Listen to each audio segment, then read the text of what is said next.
Kia ora, talofa everybody. My name's Trina. Thank you for watching. This is my beautiful sister Louise, and today we're going to talk about our adoption. So we can go right back. We obviously know that there was a young mother's nursing home in Waipukuro. Yeah. So we're 77, 78 babies. Yeah. So what we know is probably at that time not able to either take the pregnancy at home and have us at home and raise us. I feel like there are a lot of young mums, and maybe even older mums, obviously, that went to this hospital to have their babies, to adopt them out. Yeah. Yeah. I know that hospital is still up there. It's just decrepit at the moment, but yeah, back in those days, there's probably a lot of adoptions that did happen for whatever reason. Yeah. I think when we, think about our young childhood, there was always kind of that element of, it's laughable now, everybody else would have known that we were adopted. Maybe. Yeah. In our immediate family. Yeah. And there were kind of those inside family jokes that would talk about like how we sounded or what colour we both were. Yeah. And now that, of course it was all in because of our adoption. So speaking of that, I know we were quite young. We were definitely primary school aged when Mum told us. I feel like I was about 8 or 9. Yep. When we were told. I don't think we were any older than that. And I remember her sitting us down in the corner on a couch, and we're sitting on her knee, and her crying, and telling us that we were adopted. And I think we knew what adoption was because we didn't question what is adoption. Yeah, I know. At that time. Yeah, we were probably, I think, being emotional because Mum was crying, and it's always hard to see your mum or your dad cry. And it wasn't like we were shocked. No. Even at a young age, I don't recall, saying no, we're not, or I knew I was. Yeah. It was just like, okay. It was calm. Yeah.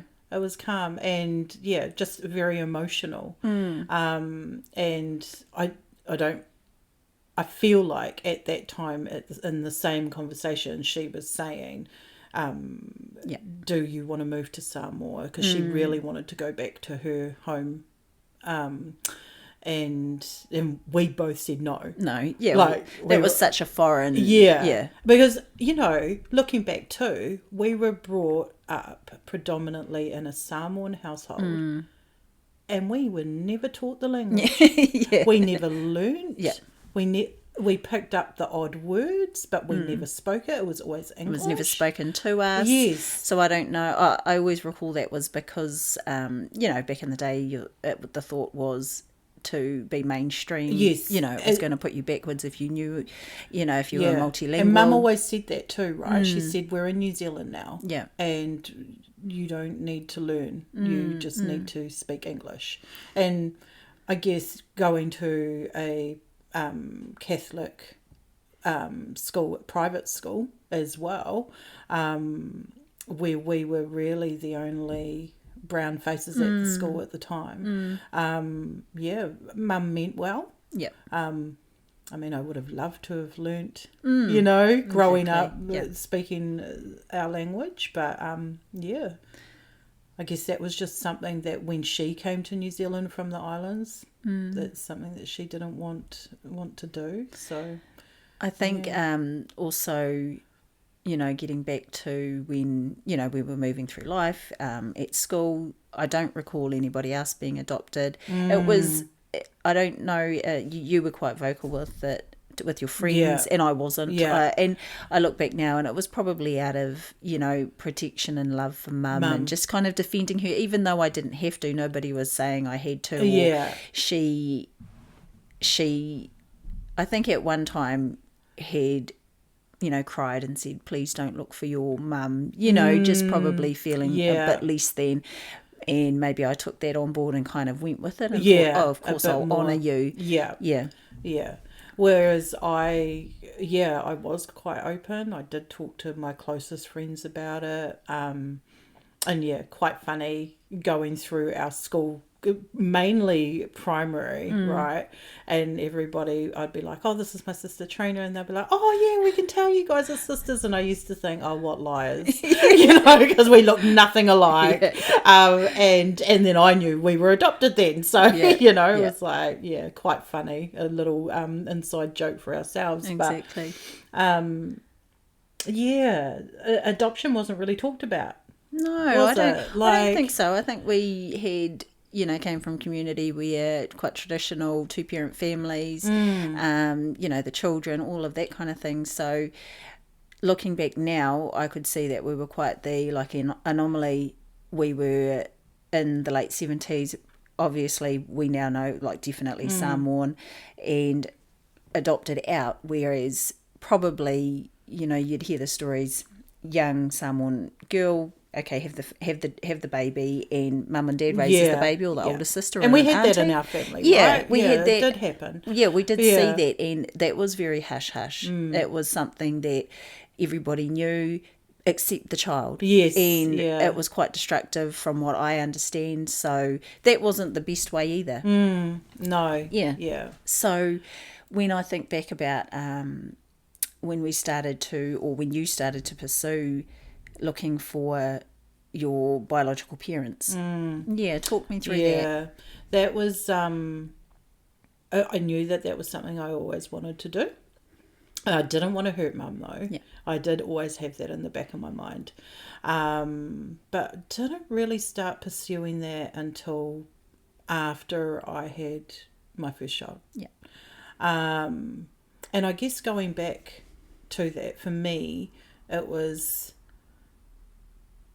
I did want to know who my biological parents were, but I felt like I did have the right to know after I had my first child. Like, when you go into the doctors and they always ask you, have you got any medical family history? And I'd always be like, oh, I don't know. Yeah. I'm adopted. And I sort of started to get a bit sick of saying that as well.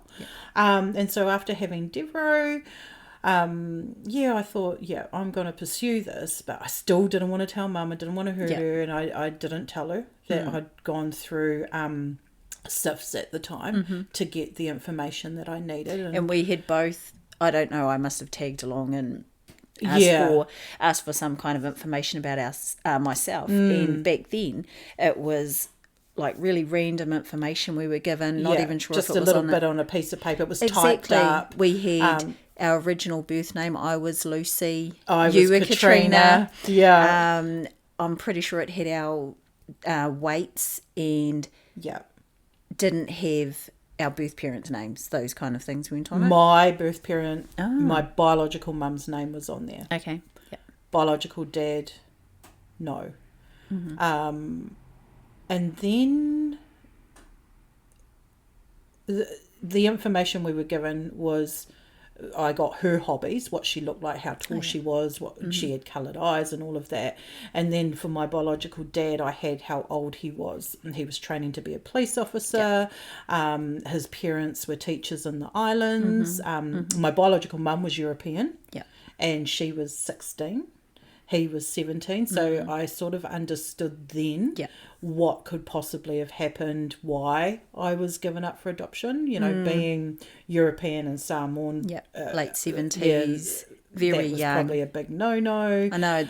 I think my one, she was about 27, 28. It did cross my mind, like, well, why couldn't you have kept me? And then the biological father said that he was a minister, so it kind of answered my question. Obviously should not have fallen pregnant to a minister, probably not her husband. Send her away to Central Hawke's Bay, have the baby, and then go back and live life. That's probably putting it really brutally, but it didn't take long to kind of work those things out. And that's real basic information, but I think you went a step further. I did. And so once getting that information, I recall touching on a little bit with mum. She was a bit upset. As you would be. Because she was our world, we were hers. Definitely. Yeah, I think I was just more, mum, I really just need to do this for my children. I didn't want them growing up having relationships with Yep. potential family members because Hawke's Bay is so small. And I didn't actually see myself leaving Hawke's Bay at that Yep. time, so. And even to find out, though, right, that we were adopted from Waipark, which is only like 40 minutes drive away from where we are living. So yeah, the story was you were with mum and dad, or the phone call came and they went to the hospital to pick you up. Then you were there 14 months because you're 40 months older than me. Yeah. Then they got the phone call to come and pick up another baby Yeah. who they thought was going to be a little boy. A boy. Yeah. But they wanted a girl. They wanted you regardless of being a boy or a girl. Yeah. So, yeah, thank goodness that they still, wanted you. It would have been so different growing up with a little brother, I'm sure. So I think you had tried to make contact with your birth mother. Yeah. So I decided that I would go back to SIFs. Yeah.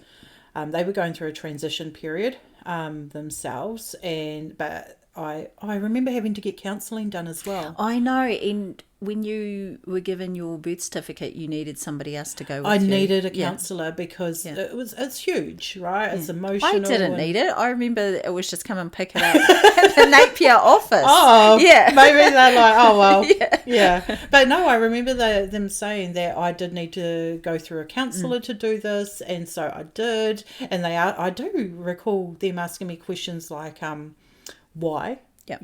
Why are you pursuing this? What do you want to get out of this? And I remember just saying, I just want to know who my biological dad is. Yep. I don't want to interfere in her family because potentially her family don't know about me, and I don't want to blow up her world. I just want a name. Yep. That's all I want. Can you help me? And so there was a guy that was working in the office there, and he actually phoned my biological mum. Because we knew her name, we knew where she lived, we knew where she worked and all the rest of it. But she answered his call and While you were him, there in the office? I wasn't there. And she told him she didn't want anything to do with me. And I remember thinking, I didn't ask that. Yeah. I didn't want to be involved with you or your family. I just want a name. And then he said, but she also refused to give a name. And Which made you think, does my dad even... No. Yeah. And I remember I was at work when this happened. I was in a break, and I do remember ringing you, and I was so upset that she couldn't even just give a name, because I felt like I'm entitled to that. I deserve to know who my biological parents are, regardless of what happened. And for my children as well. Because as it was, as one of my sons became a teenager, he got with a girl with the same last name as my biological mum, and I freaked out. Yep. I was like, you need to find out her whakapapa, because I need to know that she isn't actually related to my biological mum. And I just remember, I shouldn't have to go. I shouldn't make my kids make that choice, I mean, I know he was only a teenager, but, especially as they get older. Yeah. And I feel like, as a parent myself, who was a young mum, Yep. And did think about adopting my child out, I think at that time I thought it would always be an open adoption as well. And I know that closed adoptions were the thing back then as well. Yeah, very for much so. A lot of reasons. But yeah, I mean, you've got a veto over so many years as well with your adoptions. Yes. And obviously there wasn't a veto on her name being on my birth certificate. So for me, I'm like, what's the problem? Exactly. There must have been a time, because I think, I don't know how the law works now, whether she can go back and take it off, formally. But there's got to be a time when she maybe thought, I'm open to knowing my daughter, because if she had you when you were 16, the age difference isn't isn't that Isn't that huge. huge? No. Yeah. So do you think about now if you would... I know you've got all the coordinates, you've got the information, you know the street name, the business And where that's she works. just it, right? Yeah, Like, yeah. I had all these things that I could go right up to her door, knock Yep. on her door and say, hey, I'm the daughter Guess that you who? gave up. Yeah. And I could have quite easily, gone to her workplace and done that, or, but I felt like I owed it to her not to do Yeah, that. And isn't I shouldn't feel that way. Exactly. Like, I'm like, I don't want to blow up your world, but it was okay for you to blow up mine by Yeah. saying that you couldn't give me that information. Yeah. And, what it could possibly, she may think that it's a really big thing for her to do that. True. But it's even bigger for me. To not know To it. not know. Like, Yeah, but yeah, it's hard to say what other people Exactly. are thinking, right, and feeling. But yeah, I remember, you and I, wanting to go down there, and we were going to go, and we were going to go to our house, and we were going to do this, and we were going to do that, and we then we didn't. didn't. Yeah. But then our stepsister did. And I remember thinking I was a little bit hurt by that, but she was quite excited to ring me and tell me, "Hey sis, I've been to her work, Yeah. and oh my God, she..." Just to see her, not to inform her of anything. just to see her. And I was like, oh, Yeah. and then I was like, oh, okay. And then for her to say that my daughter looks exactly like her, I think that just took my breath a little bit, and just I was like, oh, okay. Yeah. And even after that though, like I was like, Yeah, I just know. sort of left it. Yeah, you know? I'm quite reserved about it. When I have talked to people in particular, and they're always a little bit older than me, and I'll tell them my story. And to be honest, they've all come back to say, just leave it. It's okay. You've had a wonderful life. Yeah. And that probably speaks more. No, obviously they know stories, maybe happened in their own whānau and all of that kind of thing. But I do look at that and think, why am I going to open up a can of worms? I'm not saying if someone approached me and said, hey, hi, I'm your... Of course, but I don't think I'll physically go and... Pursue. Yeah, pursue And I of think that. maybe in my mind, as much as I want to know, I've always been held back by rocking that boat, and pursuing that for whatever reason, being hurt all over again, or I don't know, like... Even with our wider family, of course they would have known that we were adopted, but it was... I don't think we were ever discriminated. Maybe there was the feelings of they did feel sorry for us because it wasn't quite the norm to be given away, and maybe curiosity too, trying to piece together the dots of where did you girls come from. And then it wasn't the fairy tale. We weren't given to, a couple that stayed together till the end. That's right, yeah. It was huge. We weren't exactly... And quite often I think about that too. I was like, oh my God, you guys went through this amazing process, like huge process, for Dad to leave us at such a young age. That always played on my mind as well. But growing up, understanding the dynamics, and why people have their own reasons why. It's like that old saying, you should never stay together just for the children. And that was, sometimes it's life. Yeah, and right? circumstance plays a huge part absolutely. in why things happen how they did.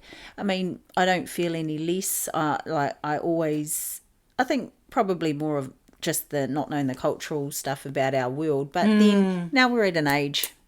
I'm Samoan, that's right. It's okay. Yeah. I don't know everything, but I know enough that this is a side of probably every culture where this kind of thing has happened. It gets swept under the carpet, but we're the product of that. I'd like to think we're successful in what we've done. We've overcome so many kind of things. And how would life have been if we did stay in, with our birth parents? Because I know... very different from myself, I'd say. Yeah. Knowing that I have two other siblings. Yeah. They were quite well off in the Waipat community. Well, they did well for themselves.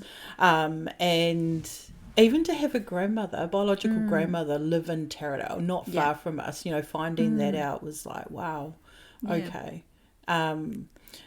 But yeah, something's always held me back from just going on that doorstep. And I think it is because I feel like there was a reason why you don't want to give me this information. Yes, I'm hurt by it. But yeah, the way Mum has brought us up, like, Mum was our mum. Yeah, very loyal. Yeah, she was very loyal, and I think that's what she's taught us as well. And yeah, like, as much as I want to know, I wouldn't go up and blow up her world to find out. I mean, it wasn't hard to see just on face value that we were a, non-conventional family. Dad, white Māori, blue eyes. Mum, 5 foot nothing, white skin, red hair, Samoan, and then there was us. So I think probably the picture kind of told its own story. And Dad is never. I know he's so proud to always say, "I've got Samoan daughters." Well, you know what? Like, everybody thought he was Māori anyway. And we could kind of get away with it. Yeah. But I remember thinking when I did Ancestry.com. Yes. Yeah. So my work colleagues brought me a package deal because, of course, I'm very vocal about our adoption, so everybody knew. And I joined that, and then I found out that I only had like 1% Māori in me. And I was just, well, even going back to the birth certificate, right? Yeah. My biological mum was European. Yep. That was it. That was all that was on there. My dad was Samoan. That was it. That's all that's on there. And I'm like, I've got no Māori in me whatsoever. And I was like, and I always thought I did because of the way that I looked. And we always knew that you were Islander. Yeah. And so, I was like, oh my God, like, in shock, really. Yeah. And then, to find out that I'm part European, part Samoan, it was like, okay. Some Hawaiian and Spanish, wasn't there? So now with Ancestry.com, I've got Scottish, Irish, mainly Samoan, a little bit of Tongan, more Tongan in me than Māori. So 1% Māori, 3% Tongan. I mean, how accurate are these things really at the end of the day, really? I'm European and Samoan. You've had people touch base with you coming from there. Yeah, so on there, like, it shows you with your DNA. Like, on my one, I've got third cousins, it tells you, and fourth cousins. Of both sides? Oh. And so you can tell, like... You could piece your whakapapa back. Yeah.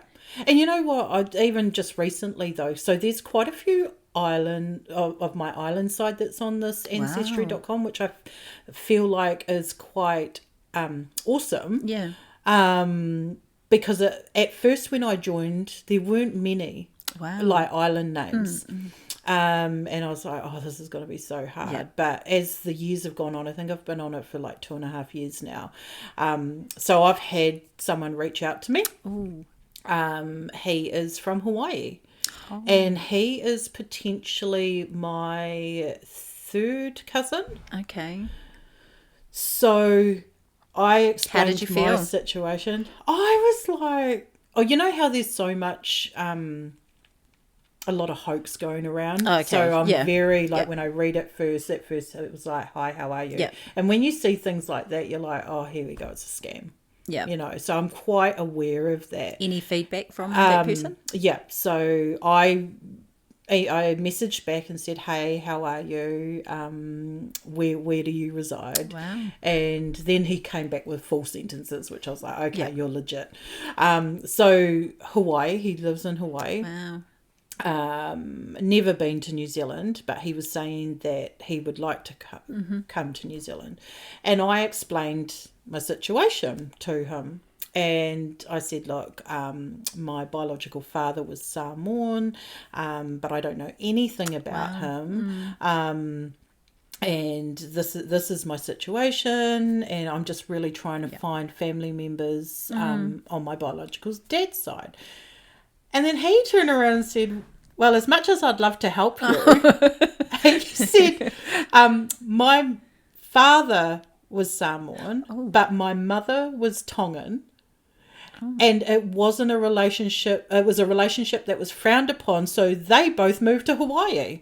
And made a family in Hawaii because their families didn't like the fact that they got to, okay, so they just had to find a middle ground and get away so from... they went to Hawaii and brought their kids up there. So now they're only, those kids are just starting to go on and try and find their whakapapa. Wow. And it's like, okay, so we're sort of in the similar boat, but you've got DNA that's right, matches yours. Matches my biological dad. So we're sort of, left it at that for now, and I'll have another. I don't look at it every day, It's not something that has taken over my life like some. But you reached out to somebody? Yeah, so I reached out to another lady that's on there. On your mum's or did you? On my biological dad's side. Oh, wow. And I explained the situation again. I think I almost just need to copy and paste. Yeah. What I want to say. And I haven't heard anything back from her. But it is quite hard because some people have logged on and haven't logged, they've been on, but they haven't logged back on for 6 months, So, but I can see like there are second cousins on there from my biological mum's side. I haven't reached out to any of them yet. And they haven't probably with because you. No, and probably because I know who she is. Yep. I know what I need the to know with her. The curiosity factor is not as much as yeah, now. and she's made it very clear she doesn't want anything to do with me. So it's like, why waste my time pursuing that? Yeah. When my biological dad may not know anything about me. Yeah, I think, and I feel like he deserves to know if he doesn't know. And then I feel like they deserve to know our children. Yeah, I think, yeah, you get to a stage where you're looking beyond for yourself. Yeah. And our children, they travel, exactly. The world is such a smaller place now with all the online stuff. So you think, why not? Maybe just if you could put that towards, your biological father, and if it's a no, it's a no. It's a no. Yeah. But at least I'll have a name. Yeah, that's right. And that's all I've ever really wanted. A relationship would just be a bonus. Yeah. I feel like, but I'm happy with, my siblings, my family. Like, I just think it'll be a little bit of a bonus if we did have a relationship, but if we don't, it's okay. Yeah. And I'd be okay with that with my biological mum as well. But I just needed her to give me a name. Yeah, the one probable thing that I always think about that the curiosity would get the better of me is to actually see somebody that looks like you, because we had to have our children. Yes. And then, you see yourself and your children, but we didn't look like mum and dad because, That's right. So that would be like, ooh. And see, on that note, I don't know if you recall, but a few years ago, there is a girl that I look like in Hawke's Bay. Oh, okay. And everybody's like, oh my God, you look like so-and-so. And I'm like, oh, do I? And then when I did see this person, I was like, oh, we do look alike. However, she is Māori. So, okay, yeah. It was just, just how somebody says you've got doppelgangers out there and what have you. It's like, at first I'm like, oh, could she be related to me? When I first when people were like, oh my God, I thought you were such and such. You guys look so much alike. But yeah, I don't know. It's even with the kids growing up, it's like, oh my God, you've missed out on so much. And I remember writing to my biological mum. I found her on Facebook, and I wrote a private message. She never opened it. As far as I can see, she's never opened it. And I wrote down all my feelings as to why I wanted to know about my biological dad, and I wrote down about how I've got my own children now, and I had a child at a very young age that I decided to keep, and I told her, in this letter as well, how ironic it was to have a few similarities. Like she was a manager of a retail place. I became a manager of a retail place. I went into retail. Yeah. I didn't know, for many years I was a stay-at-home mum. And then I never knew what I wanted to do. And then all of a sudden I was like, actually, Yeah. I'm going to go into retail. I can do this, and not knowing what she did. No. And so, you know, when I'm like, wow. Yeah, there was There's some probably a lot traits. of self-therapy you did, you know, in doing that. It's, you put it out there, but then a little bit of closure around it. Yeah. I'm sure Yeah. she saw it pop up, and maybe it just triggers too many Well, things for that's her. yeah. And that's okay. Like, Yeah. I don't know what went on, and yeah, but then I do still get a little bit like, it's just a name. Can you just give me a name? You know, Yeah. but it's obviously too much for her to do that. So, oh yeah, go doing ancestry.com Maybe and that's me going looking to for it find the pathway. myself. Yeah, and yeah, because I can understand that it would hurt her to go down that track again, her past, and but yeah. And with this, like I said, I don't check it every day. So it's just something that's there. Yep. Quite a few of my friends are like, oh, you should go on David Lomax. And I'm like, no, I just want to write to him and then get him to do all the research and do everything and not go on TV. Yeah. You know, I don't want that. No. I would just, like him to do all that research for me and, track him down. It's kind of good knowing, though, we've come full circle from, I mean, you were far more invested in looking for your, birth whānau than I ever was. But it's good to know that, those feelings aren't as deep anymore, and you've kind of whittled it down to really just want Dad's name. Yeah. Yeah, my birth father's name. Yeah. So you've made peace with that, and somehow it's going to happen, Yeah. with the online stuff, with the children, Yeah. people come forward. I think it always, there were a couple of reasons, for me. One was medical, one was the kids growing up and not getting with family members. I think after the loss of our baby, to something medical, it popped up again for me. And with all the doctor's visits and all of that, it was like, oh, what's your family history? I don't know. Yes. That was really frustrating. Yeah. That was like, I don't know if this runs in the family. I don't, and so when we lost our baby, I asked the doctors again, I wanted them to make sure that it wasn't something that it was genetic, that was hereditary. I wanted them to be very clear with me on that, and they were very accommodating, but that was definitely one thing I pushed, because I didn't ever want any of my children to go through anything like that or know that it's genetic, it could be hereditary. I always used to think when, I'd go for medical checkups or pregnancy things, I used to like being able to say, no, I'm adopted, because then it just stopped all those questions. Yeah. And it does stop them in the tracks, right? Yeah, and they're like, oh, and then I get away with not having to answer all sorts of questions. Yeah. But, so I guess I started getting okay, so do you feel, have you felt, and then it starts with you, right? Yeah. With you, and then going with your family. If you haven't had any medical history, then the rest, this is the starting point now. Yeah. But I remember it just used to bother me so much every time.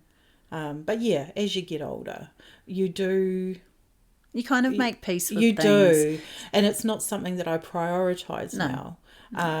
Whereas before it was always right in the forefront of my mind, whereas now it's in the back of my mind. Yeah, it's just a part of you. Yeah. If somebody asks, yes, I am, this is what I know, or you know, now with the children, and because of our families are well blended, it's not unusual for someone to be a step half full, adopted. That's right. Whāngai. But then in our eyes, right, they're our siblings. It's just whānau. And so I guess what will be. Yeah. With any of that, and then I'm thinking too with the ancestry, I'm building new relationships with these people, and and like all over the world. Yep, and they are actually your whānau. Yeah, You know? yeah. And we're all on, a lot of us will have the same sort of kaupapa in what we're wanting to pursue. And yeah, it's different. Yeah. Yeah. I mean, it's felt.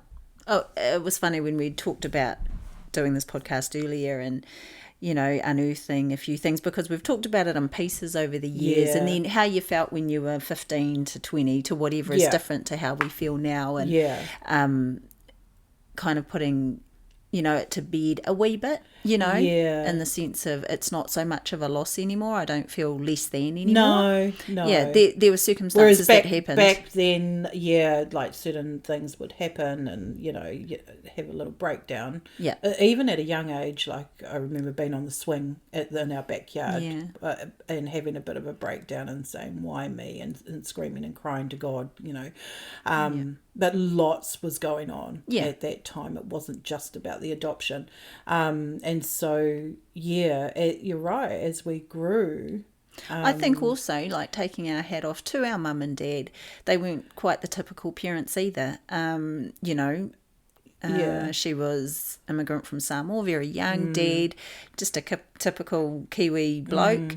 And then they made the decision to take on 2 little island babies. That's right. In a community that you can be ostracised really quickly back then. So I think they were well before their time, regardless of how their relationship worked out. Yeah. So, we're a product of something that wasn't so great, but has turned out to be, it's been fine. It's just another part of our story. It is. It is. Yeah. And like, I guess, from the outside looking in, people would be like, oh wow, you didn't have the perfect life, but with everything that we went through, it's made us the people we are today. And we could have so easily gone to alcohol and drugs and all of that sort of thing. But I have to say that, we've turned out okay. pretty, we've done all right. And and I'm just like, and that's all I want for our children is to just go through life and be good people. Yeah. And that's what Mum always taught us, and I think, Mum she gave up everything, for us, and we couldn't have asked for a better mum. Yeah, exactly. It would be nice to be able to share that to our biological, people or family, because they don't have any idea of how life went for their children that they gave up. So it would be nice to be able to say, you know what, it wasn't a walk in the park. Perfect, but she was perfect for us. Yeah, exactly. Yeah. And I just think, they've just missed out on so much, and it's okay. But I do wonder, does he know? He deserves to know. And like, oh, you're right. I am more at peace with it now. Definitely after Mum passed away, I was like, right, not pursuing this, didn't want to be disloyal towards her. But at the end of the day, I realised that Mum would want us to be happy. Yeah. And just, and it's just navigating life now, right? Exactly. And because everybody's got a story. Yeah, that's right. Yeah. So this is just, a wee part of our own. So on that note, thank you, my sister. It's been an absolute blast to hear your take of things all this time that we just kept on moving through life, and things have changed a wee bit and then come back around, and we revisit this, and I'm sure we're not the only 2 sisters out there that are trying to piece things together. But it's been wonderful. Thank you. Love you. Love you.